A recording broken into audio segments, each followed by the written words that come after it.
This is really an opportunity to be able to recognize Teen Driver Safety Week and to meet directly with individuals who are just now getting their learner's permits and their driver's licenses and stressing to them the importance of safety and experience and ensuring they are the very best drivers possible, not only for their own benefit, but also for those who drive around them.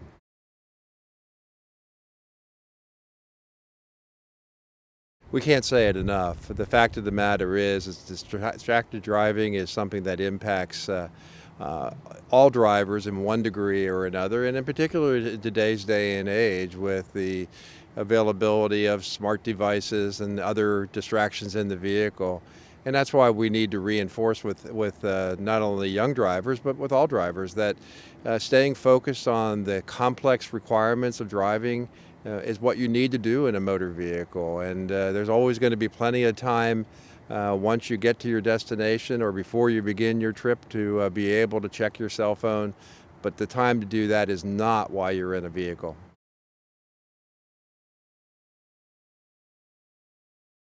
First and foremost, not surprisingly, I was very impressed with the students' questions and their engagement in the discussion. I think they truly are interested in why some of the laws exist and ways that they can make sure that they may remain not only safe when they're doing the work they need to do for their learner's permit, but also when they do get their driver's license.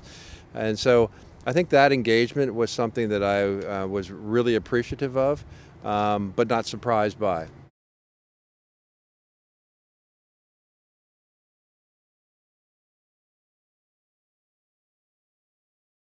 Today, the Pennsylvania State Police joined panelists today from the Pennsylvania Department of Transportation, the Pennsylvania Department of Education, as well as local law enforcement, and we had a great discussion with new teen drivers or drivers who are just entering that phase of driving, and we had the chance to answer all their questions, their concerns on what it is to be a new teen driver.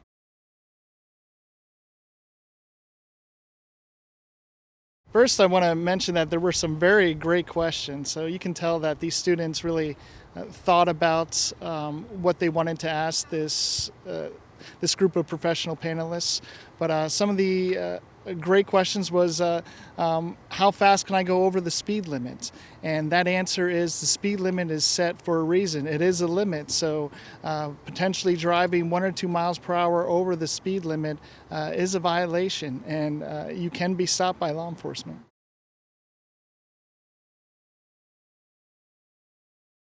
It's important for these students to realize that there are lots of distractions now for drivers, a lot of distractions that I didn't have when I was growing up.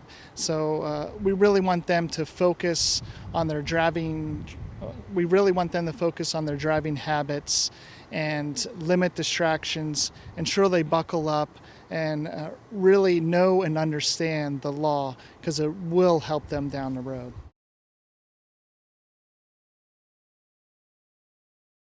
What we're out there for is to slow down drivers, ensure that everybody gets to where they're going in a safe manner. And that's our job as law enforcement. And one of our hardest jobs is to go inform family members that they've lost loved ones or something of that nature. So please really take the new task of driving serious and limit those distractions and help the most you can to get to where you're going in a safe manner.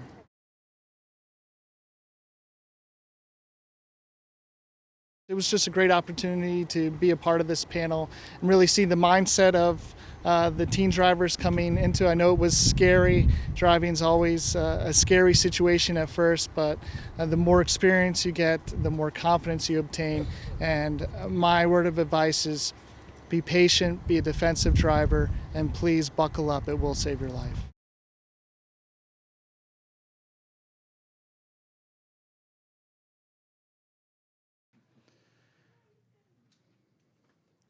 Good morning, everyone, and thank you for coming to the Teen Driver Safety Forum that we're having here today. Vehicle crashes are a leading cause of death among instructors in the weeks leading up to today's forum. We'll open the floor to other questions you may have afterward. Before we get started, I'd like to take a minute to introduce our panel members. Everyone, and thank you for coming to the Teen Driver Safety Forum that we're having here today. Vehicle crashes are a leading cause of death among 16 to 24-year-olds. That's a sobering statistic. There's a lot more going on out there than you originally think. You know, you think, oh, I just got to drive the car. That's a piece of the puzzle. You know, there's everything going on around you. There by the name of Carnegie Mellon University that's been a leader in robotics and in automated vehicle development. And one of the things that we've always said in talking to the Let's hear from Riel. Is the left lane really the fast lane? Well, it depends in Pennsylvania where you are.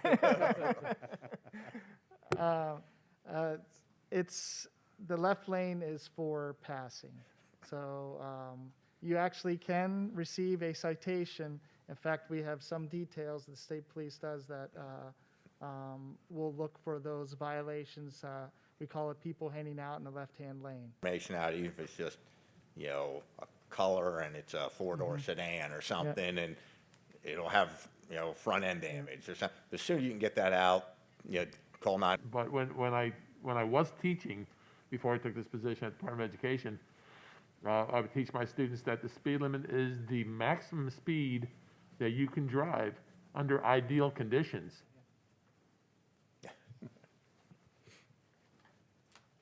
What does PennDOT do for transportation? Wow. Well, we do a lot. And obviously my area of responsibility is associated with the issuance of driver's licenses and registrations, as well as oversight of the safety inspection program and the auto emissions program. Driver and Vehicle Services has You slow down, it turns red, the car next to you goes right through it. They just ran a red light, could potentially cause a crash. That's being a defensive driver.